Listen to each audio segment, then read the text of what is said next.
Believe me, and we know when you leave. Just so That's you know. right. We can Yeah. see it. All right, let's pull this off today. You ready? It's going to be a short lesson. Welcome everybody to episode 21 of Talk Around Town. 21. Last week, a great 21. episode with Tessa Marie. Thank her for being with us, and she did a great job with us. We got a lot of views on that one. It was fun. Yeah, good times. And today we're going to take a little different turn. Uh-oh. A while back, we did a show that kind of featured my past life a little bit and what I did. And we're going to dig into Geoff's past life today. And before he was this flowing locked musician, he actually had short hair and did a lot of other things. So Geoff, good to be with you again today, man. Yeah, it's good to see you again, Scott. You know, it's always fun doing this. Glad we're still going. 21. We are. It's nobody's pulled the plug on us yet. We're doing okay. That's true. Not yet. We're on a slow climb, my friend, a slow climb. But, it's fun to do. It's fun to meet all these people we get a chance to talk to. And it's fun for me to learn things. And I'm going to learn about you today. I think you've got an interesting past. It's going to be a short lesson.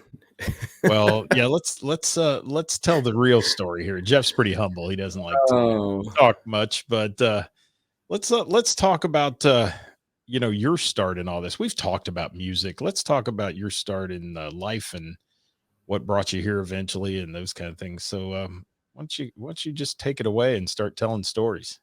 Oh man. Well, I mean, some people do or may not know that I grew up in Kentucky, Western Kentucky, right on the river in Henderson.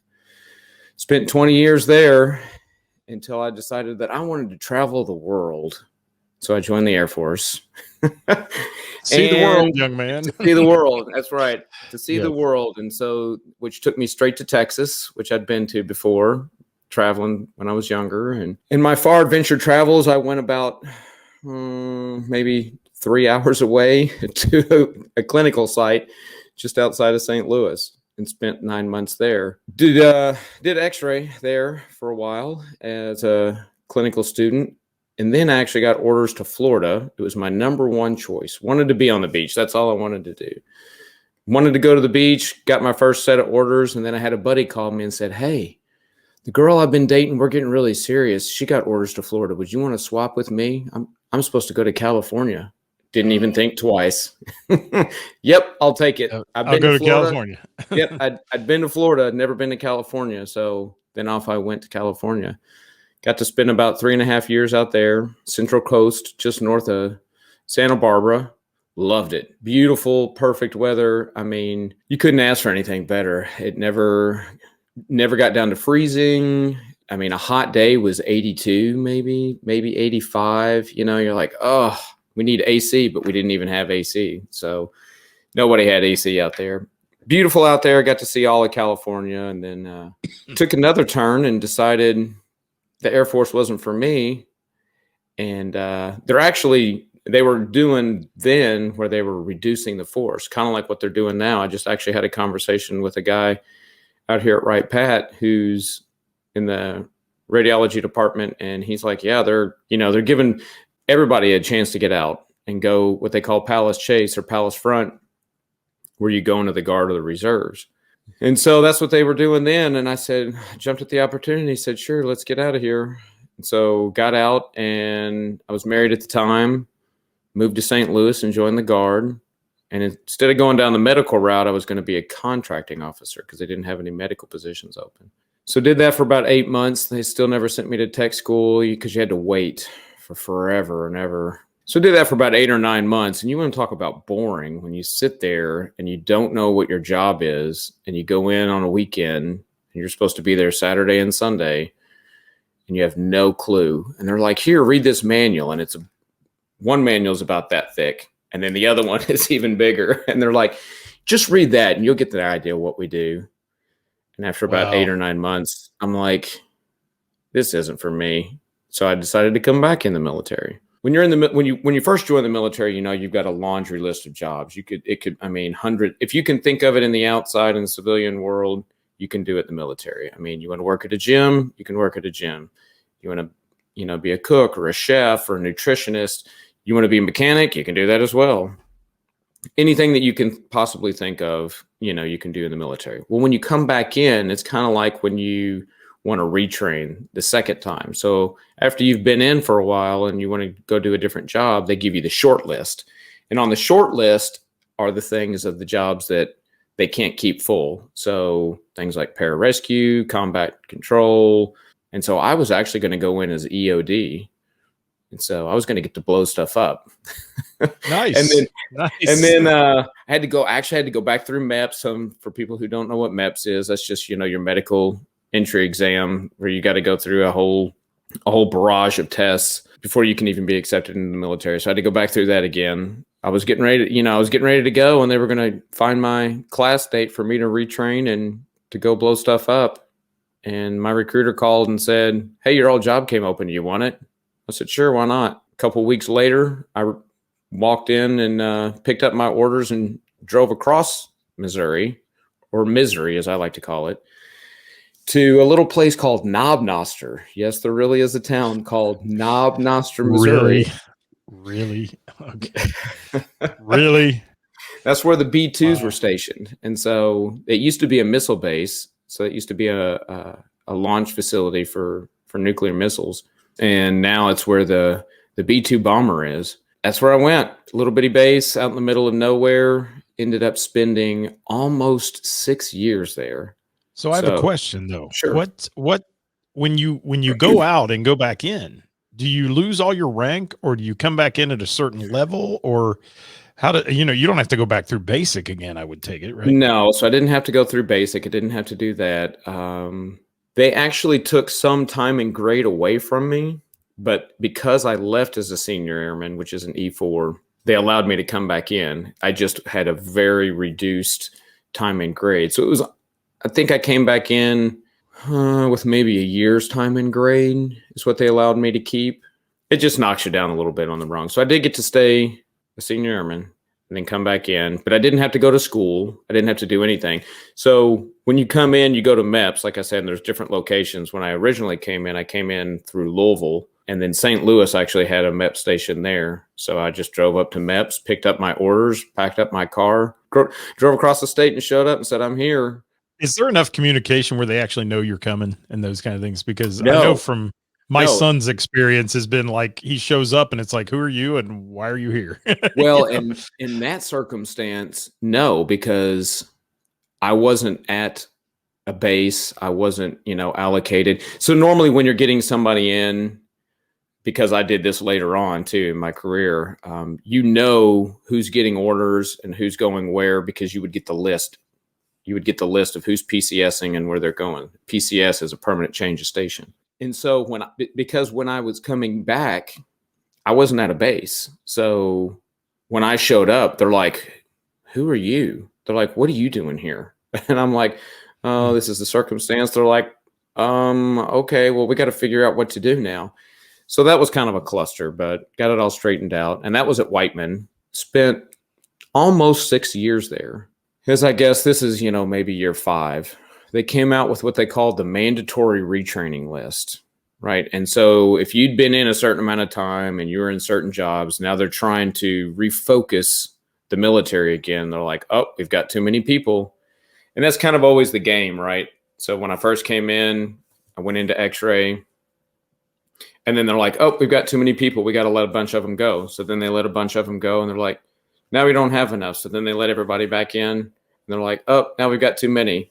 And so it's just kind of this always back and forth of, maintaining personnel. So my name came up on the list. I was kind of tired of doing, X-ray and radiology and stuff. And so I said, "Well, I'm going to go try and do something else." And I was actually going to go and try to do air traffic controller.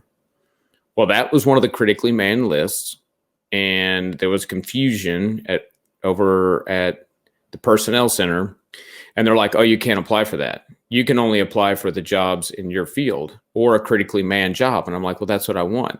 They're like, "Well, you can either do nuclear medicine, MRI, or ultrasound, because that's what they call a shred out of radiology. So in order to do those jobs, you have to be an X-ray tech first, and then you can go into those jobs. Or you can do critically manned jobs like you're talking about, weather or pararescue, combat control, different things like that. Well, air traffic controller is always on that list. They can never keep anybody. And for that job, you've got to go through a barrage of interviews. You have to get flight physicals. You have to get all kinds of crazy stuff. And they kept telling me I couldn't do it. And so I'm like, well, fine, then I'm just not going to pick anything, and I'll just wait and see if I get picked up as one of the people that are going to be forced to retrain. Because if enough people volunteer, then you don't have to worry about it. And I was far enough, I thought, down on the list that I wasn't going to get picked up. So, there's really nothing I can do and just sit and wait. And then my name comes up on the list. They say, rank your jobs in order. You can either do nuclear medicine, ultrasound, or MRI. And I put them in order of MRI, nuclear medicine, ultrasound. And they came back a few weeks later and said, okay, here's your job. You're going to be a nuclear medicine tech. You can either sign on the line or get out. And so that blunt, huh? That blunt. That was pretty much how the conversation went. It was, do you want the job? If you do, sign right here. If you don't, then you'll sign this other piece of paper over here, and you'll be out of the military probably within the next month. Crazy. Oh, all right. Well, I guess I'm going to be a nuke med tech. And so, yeah, because you were in it to win it by then, right? You were in for career is what you were planning on. Well, yeah. I mean, I still wasn't really sure at this point. I mean, because I was right at the, the cusp of where people want to make a decision. I was right at the 10-year mark. I was like, well, I've got a family now. I've got son, got another one that's probably coming here. He's coming soon. And so, all right, I'll take it. I need some job security. They sent me out to Portsmouth, Virginia. And so nuclear medicine used to be at Bethesda, and then they moved to Portsmouth, Virginia. And so that's where I was. I was in Portsmouth, Virginia, and it was fantastic. Actually, I got there in early July and didn't leave until I think it's beginning of December ballpark. But if the sun was out, I was driving to the beach. I was 45 minutes from Virginia Beach, and I would be in my car and there as quick as I could. So you're working with, when you're in the military and you're doing medical work, are you mostly working with veterans at that point? Or are you working with active duty people? What's the mix? Well, so as radiology, you're working with a little bit of everything. I mean, so if you have access to the base and medical care and things like that, we would have a lot of vets, a lot of retirees, dependents. We would get tons of kids and different things. I mean, the most common thing that we took x-rays of were, little kids, chest x-rays for pneumonia and coughs and different things like that. And then you get a lot of, different injuries, people playing sports on base, twisted ankles and knees and elbows and wrists and all sorts of stuff. So that was primarily with radiology. And then when I went into nuclear medicine, that's when you're actually dealing a lot more with retirees and different things like that. Because in nuclear medicine, you're doing a lot of things like cardiac stress tests, you're doing bone scans, you're doing, different things like that. You're with radiology, you're looking at the anatomy. What does it look like? What's it supposed to look like? With nuclear medicine, it's a function study. So it's how's the blood flowing to the heart, and how's the gallbladder working? How's the blood perfusion to your lungs and the air perfusion to your lungs? So that was the kind of stuff that nuclear medicine was. And that's really, besides bone scans for stress fractures, that's the only really young patients, some thyroid scans for younger people as well. But it was primarily a geriatric crowd. Well, and that's so important. I think today is that we take care of our veterans, and so many times you hear the horror stories that they can't get in and get treatments, and yes, some of these hospitals are so busy and understaffed, and that they can't take care of them. So, hats off to you for taking care of that geriatric bunch that took care of us for a lot of years, right? They did. If it weren't for them, then we may not be in the position that we're in now. Right. I agree 100%. And, I have a lot of respect for anybody that's a veteran, and hats off, like I said, to you, Geoff, for your service as well. And so little base in Missouri to Virginia, you really do bounce around when you're in the military a lot, don't you? I mean, you get to see some places. And did you think as you go to these different places all the time, is this a place I'd want to end up or, sometimes, to? Yeah, sometimes I did. Well, so So the Virginia thing was just school. So that was only for 4 months, because then I came back, packed everybody up, and we went to California again. So this time we went to Travis, which is up in Northern California around Fairfield and Vacaville. And the easiest way to explain it to a lot of people is it's almost smack dab in the middle between San Francisco and Sacramento. And beautiful up there, quite a bit different from Vandenberg and in Central California. We definitely had AC. I think we were hitting record highs when we were there. We would keep our house, all the blinds closed and doors closed as much as we could during the day. And we would run the AC and try to get it down as cold as we could actually get it. We would try to get it down into the 60s, because midday, even with everything closed and the air running all day and night, the house would, get up to almost 80 degrees because it was just so hot. Now, is that desert area, or is that close to desert area where you were? Believe it or not, I mean, it really wasn't. I mean, we would just have the winds that would come down. When I first moved to California, I moved there in April, and I didn't see rain until November. I almost actually sold my car and bought a motorcycle instead of having a car, because there was no rain. Now, in Northern California, I got there in January, which winter is rain season. So I get there and I'm like, why do they say that it's not green here? Everything's green, because that's all it does is rain. But then that quickly stops, and then the winds come. The one thing that I noticed when I got there with these big berms in the parking lots at the hospital, and they had pine trees and whatever, and they were all curved and swooped, and a lot of the branches grew one way. And I couldn't figure out why until the summer. And the winds would be like 40 miles an hour constant.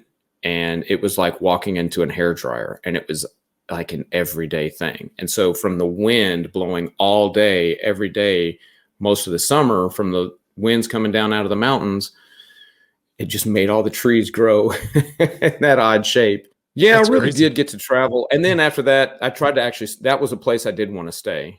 And so they tried to get me to stay there. They tried to get my orders changed. But, everything happens for a reason, right? And then I moved here to Ohio, September of 2006. And I ended up actually retiring in August of 2016. If it would have been one more month, I would have been here exactly 10 years. And you were at Wright Pat? I was at Wright Pat. 10 years. Which is a big base compared to many it's huge. Of them, right? Yeah. Yes. Yeah.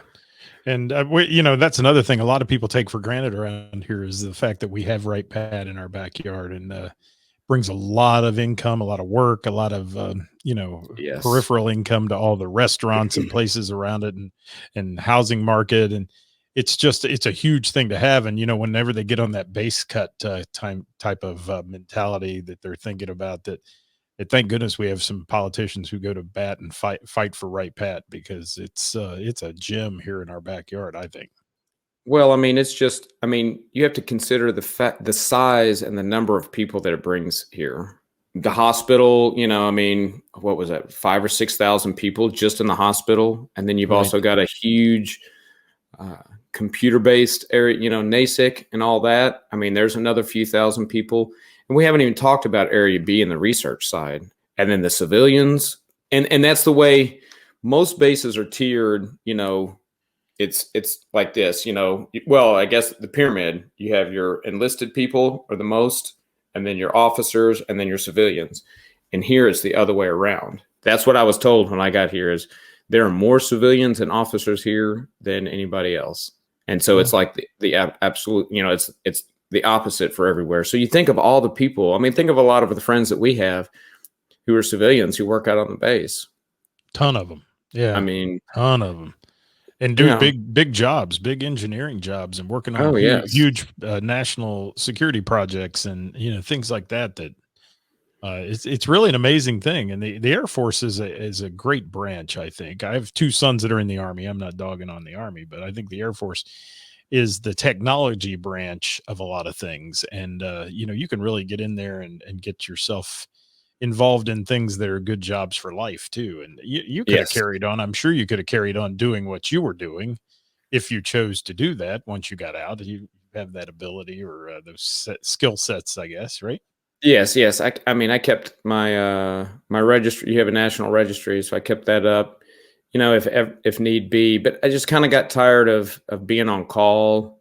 You get called in, 2 or 3 in the morning. You spend half the night there because none of our studies are quick. You're not just. I'm sure a lot of people have had X-rays. You go in, it's a couple zaps, and you're there for 20, 30 minutes, and you're out. I mean, just for me to go in and get the department started before I can even see a patient takes almost an hour. I got tired of doing that. A lot of people say, oh, but the money that you can make so much money. But, at this point, it wasn't about that. It was about I'd spent so much time away from the family and being on call. I was lucky with the job that I had that, I was right here and I didn't travel a lot like security forces and some of those guys. If I would have gone into EOD, it was basically a 6-month home, 6 months out. And you were on a rotation every 6 months, you were gone. And half of your 6 months back was preparing for your next 6-month rotation to leave.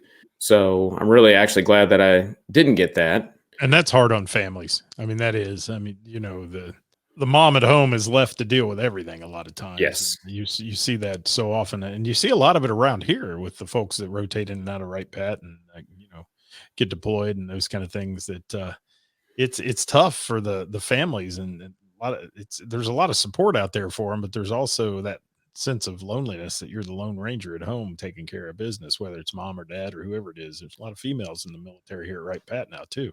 Right. And that happened to me. I got a short notice deployment.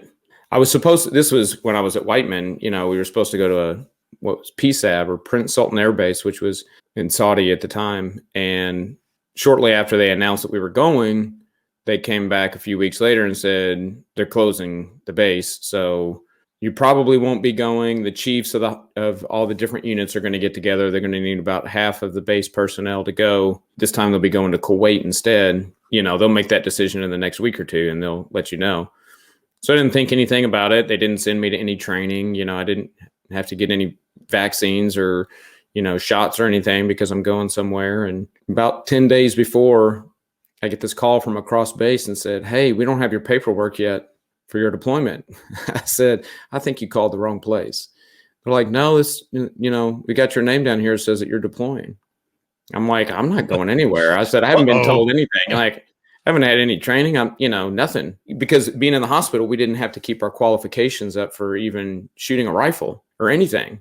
Right. Because, we never went out to do that. You would just get trained before you go if you needed to be recertified. I said, I haven't gone through anything. I said, I think you need to check. I said, I think you got a mistake. They're like, okay. So they hung up the phone. And about 10 minutes later, my boss walks in and says, I just got a call. You're deploying. And I'm like, what? He's like, I'll be right back. And he walked straight up upstairs to the chief, had a few words with him. I'm like, well, that's, that's what I signed up to do. That's my job. I don't want to, because they're like, you can get out of the deployment if you want, And I'm like, nope, I can't do that. And so I spent the next 10 days gearing up, going through chem warfare training and getting vaccines and smallpox and anthrax and all kinds of good shots loaded up. So you glow in the dark at night then? I glow in the dark at night. I do. Not only from the other job. The nuclear medicine. Yeah.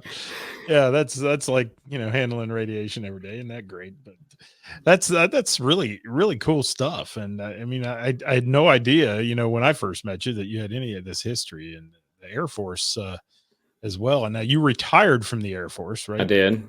I retired. So after you retired obviously out of Right Pat, and you stayed here. You located here. What was your reason for staying? Well, the original plan had always been to move to St. Louis because that's where my boys are. We were going to retire, and I was going to retire, and then we were all going to move there. Well, my stepdaughter, her father was also Air Force, and he retired maybe a year or so before me, and decided he wanted to stay here in the area. And so because they share custody, nobody can really leave, and that's kind of where that leaves. That we're just waiting. She's going to be a senior next year, so you know what that means. Well, she's a great girl too, by the way. She is. Met her several times, and she's a wonderful girl and nice young lady, and has good voice too. I like. Yes, I try to push her out there and try to get her to sing more and more. You had her singing for a while, I saw a couple shows where she was there, and I thought she was really good at it. No, thanks. Yeah, she's got a great voice, and she's been working on it, and she actually went and tried out for The Voice one time. They drove over to Philadelphia, and she actually went through the whole process of trying out for The Voice. So that was a very interesting experience for her. She loved it, thought it was the greatest thing ever. But yeah, I mean, I'm sure that's for a kid. That's got to be really cool. oh It does. yeah, I mean, Yeah. it was great for her. She loved it, thought it was the best thing, and she was really good. I wish she would continue to perform and do it, but she's a teenager, and friends are important, and now work is important. She's doing great, and like I said, she'll be a senior next year, and then the plan is that we're moving because she's going to end up at college somewhere. She keeps talking about going to Texas, and because that's where everybody's family's from. So she's got grandparents and aunts and uncles and everything down there. And then, of course, our plan is to move right now, at least to Nashville. We just love the town. We love the people. It's closer to home for me.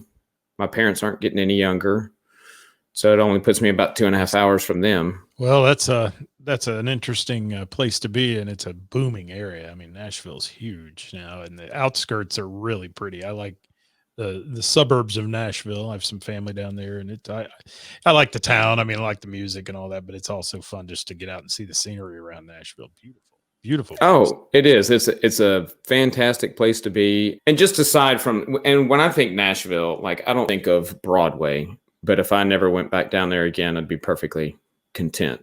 I like going to, East Nashville and just hanging out and driving around and, going to little shops or nice little little hole in the wall restaurants and different places like that. That's what we love to do.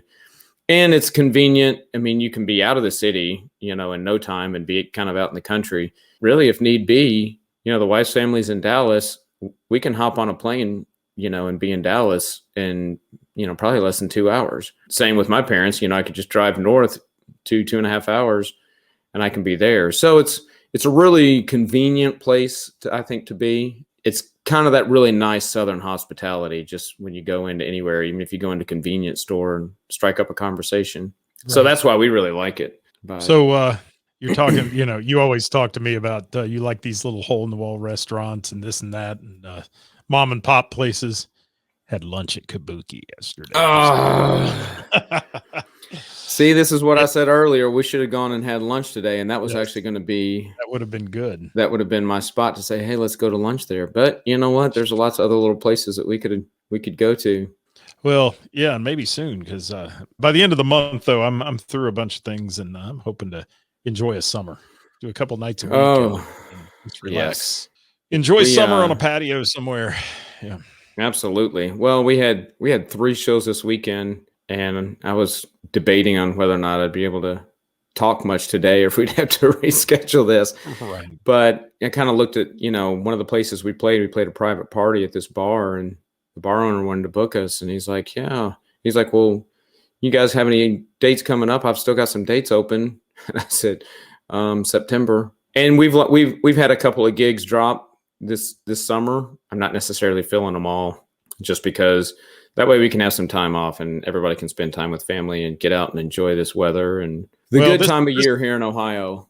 This whole pandemic thing, I think, taught us all that there is time to spend at home and with family, and some of that we were all caught up, man, before that started. As well as I do, everybody was working every night of the week and running and doing all this or every day. And now it seems like we want to take a little time, and these late nights are killing me. I don't know about you, but I still I can't get used to it after the early curfew stuff. And it's I'm also not getting any younger, but I want to enjoy some time, and I know you do. And man, your military service is really cool, and I'm glad that we learned about that today, and that the viewers out there that watch this silly little thing you and I do will know more about your background. And then again, thank you for your service, Geoff. Well, I appreciate it. Thank you. And there's lots more stories that can go along with that, but that's for another time.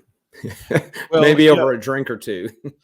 And I'm sure there are. And you've traveled and seen the world, and that's great. And it carries in your personality. You can tell you're good with people, and you have to be when you're doing those kind of things. So Thank you Thank you. much for this conversation today. It was good, and I learned, like I said, I learned a lot about you. And we'll get back into your music career and all those things on another day, because that's a whole nother story in itself. How that came to play, and you've told me a lot Yep. about that. Even in the Air Force, some music. So Oh yeah, did it a lot in the Air Force as well. we'll chat. And folks, if you're watching again, let's tip our hats to all the veterans out there. Anybody that's watching that's a veteran, thank you for your service. And my dad's an Air Force veteran, Geoff. He was in Korea. He was a crypto operator back when they did Oh all wow. that stuff. And so he's 85 years old now and a proud veteran, and wears Well, his thanks to him. veteran hat all the time and all those Good things. deal. We love anybody that supports our country and protects our country. And you're Yep. one of them, my friend. I've got lots of family. I've got several members who went to West Point and in the Army, and had a great uncle who flew in Korea as well. A little bit of history there. I am kind of one of the outcasts. There was only 2 or 3 of us that ever went into the Air Force, but that's okay. Good. It was a good move, man. It was a good move. It was. And let's tell everybody out there, remember to subscribe to our YouTube channels. That's Geoff Edwards on YouTube, or All Around Town Radio on YouTube. You can see our That's podcast weekly on there under the Talk Around Town category on ours, and Geoff's as well. And we'd love to have you subscribe. And if you'd like to be a guest with us and you have something interesting to share and you want to tell a story, and it doesn't have to all be about music, we call it Talk Around Town for a reason. So if there's something out there you want to share with everybody and get out and all that, we'd love to have you. So Yeah. just send us a message and we'll get you lined up in the schedule. And it's real easy to get on here and do. And If you just like to tell jokes, if you got a bunch of dad jokes and you want to come on and do a bunch of dad jokes, or something like that, we'll just clear the screen and let them have it. It can be. That's right. It'd be great. We'll do a stand-up routine. What else you got today, Geoff? Anything? I think that's it. I talked enough. People probably are good. already punched out. So if they're still here, thanks. If you stayed the full time, thank you. Believe me, and we know when you leave. Just so that's you know. right. We can see it. So anybody watching, know that we do know when you leave. Thanks so much, my friend. I'll see you next time here at Talk Around Town. All right, Scott. We'll see you. Bye bye for now, everybody.